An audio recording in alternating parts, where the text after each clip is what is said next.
Sassuolo, anak bawang yang siap jadi rival AC Milan selain Juventus. Ada yang menarik di Serie A Italia musim ini di mana ada Sassuolo, anak bawang yang siap jadi rival AC Milan selain Juventus. Hingga pekan ke-6, Sassuolo secara mengejutkan berhasil menduduki posisi kedua klasemen sementara. Secara ajaib, Sassuolo berhasil mengangkangi sejumlah tim tradisional seperti Inter Milan, Juventus, Napoli, Lazio hingga AS Roma. Praktis hanya AC Milan saja yang posisi lebih baik dari Sassuolo. Itu pun berkat penampilan gemilang mereka pada musim ini.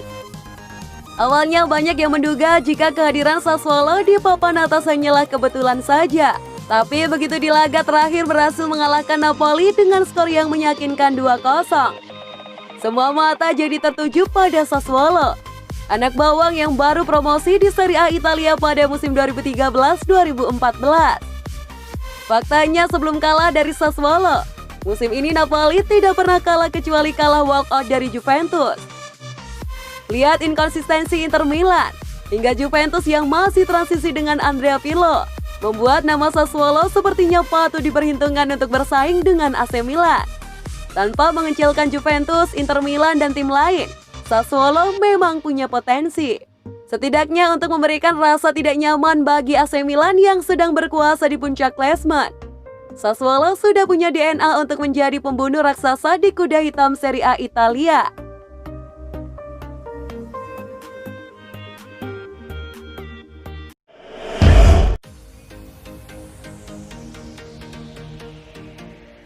Inilah performa positif AC Milan kontra Udinese.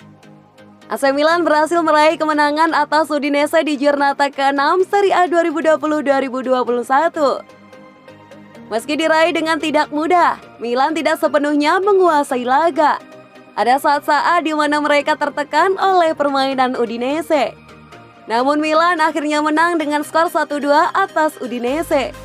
Rossoneri pun melanjutkan tren positifnya di mana mereka kini bisa melaju dalam 24 laga tanpa terkalahkan. Dari pertandingan tersebut ada beberapa hal positif yang bisa dipetik dari performa AC Milan.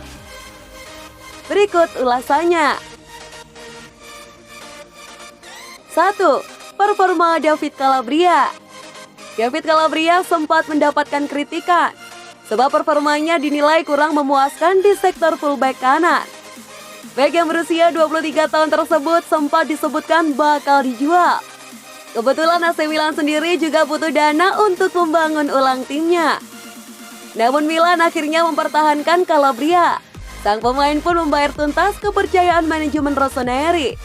Ia tampil solid saat melawan Udinese. Ia mengatasi Gerard Deulofeu dengan sangat baik.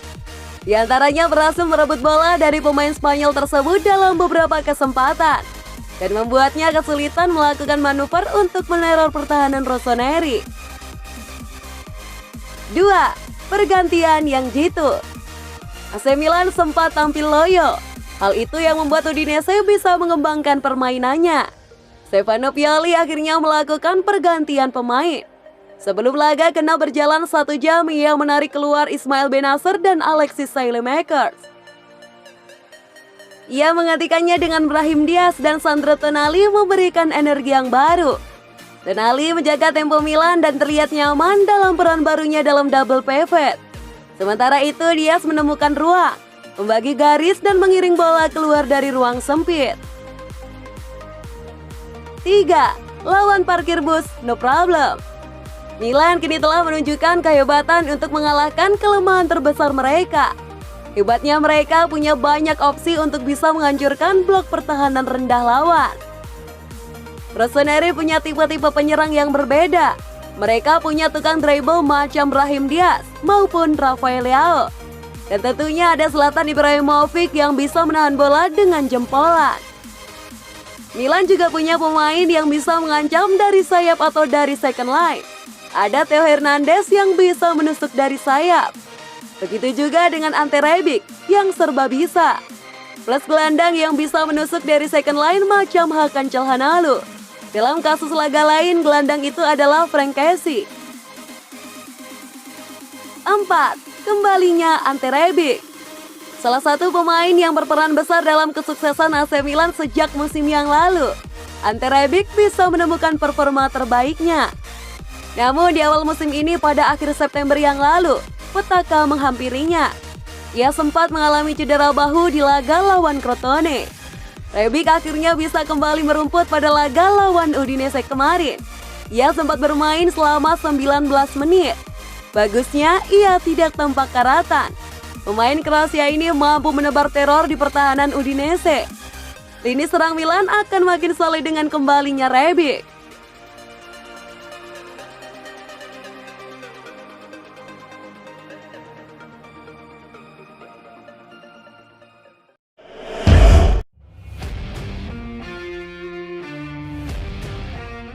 Tajam bersama AC Milan. Mungkinkah Zlatan Ibrahimovic bakal dipanggil timnas Swedia? Striker andalan AC Milan Zlatan Ibrahimovic menyulut rumor tentang kemungkinan dirinya kembali membela timnas Swedia jelang Piala Eropa 2020. Zlatan Ibrahimovic dikenal sebagai pemain sepak bola yang kerap menuai kontroversi. Ia bahkan dijuluki si mulut besar karena kerap menyombongkan kehebatan serta akurasi di depan mister. Terkini lewat akun Twitternya, Ibrahimovic mengunggah potret yang menunjukkan momen kala dirinya masih membela timnas Swedia. Dalam foto tersebut, Zlatan Ibrahimovic memakai seragam timnas Swedia berwarna kuning dengan nomor punggung 10. Lama tidak bersua, tulis Zlatan Ibrahimovic pada unggahannya. Tayal postingan tersebut langsung memunculkan rumor pemain AC Milan itu siap kembali mendapatkan tugas internasional di timnas Swedia di Piala Eropa 2020. Kendati demikian, hingga berita itu diturunkan, ex-pemain Barcelona itu belum memberikan penjelasan tentang maksud unggahnya tersebut. Meski hampir menginjak usia 40 tahun, Ibrahimovic masih menjadi pemain tersubur di Liga Italia 2020-2021.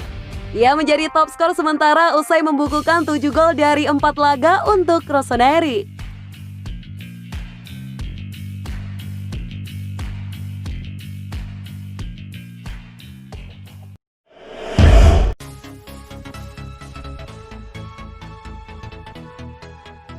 Saingi Chelsea, AC Milan juga kejar bek muda Malmo. AC Milan dikabarkan ikut masuk dalam pemburuan tanda tangan dari bek muda yang kini bermain untuk Malmo, Anel Ahmedhodzic. Ahmedhodzic yang masih berusia 21 tahun merupakan jebolan dari Akademi Malmo yang sempat berkarir di Inggris bersama Nottingham Forest. Nama Ahmedhodzic memang tengah mencuri perhatian dari klub Eropa menyusul performa meyakinkan yang ia tunjukkan bersama Malmo. Ini seperti dilansir dari Calcio Mercato, Milan rupanya tengah mengarahkan radar mereka kepada Ahmedhodzic. Rossoneri berharap bisa menggait Ahmedhodzic pada Januari nanti. Milan memang menjadikan lini belakang sebagai salah satu pos yang menjadi fokus mereka untuk diperkuat pada jendela transfer Januari. Ahmedhodzic sendiri masih terikat kontrak bersama Malmo hingga 2023. Namun tawaran dengan nominal menarik sepertinya tidak akan ditolak oleh Malmo. Milan tidak sendirian dalam pemburuan Ahmedhodzic. Klub Premier League Chelsea kabarnya juga menginginkan bek yang berpindah tim nasional dari Swedia ke Bosnia tersebut.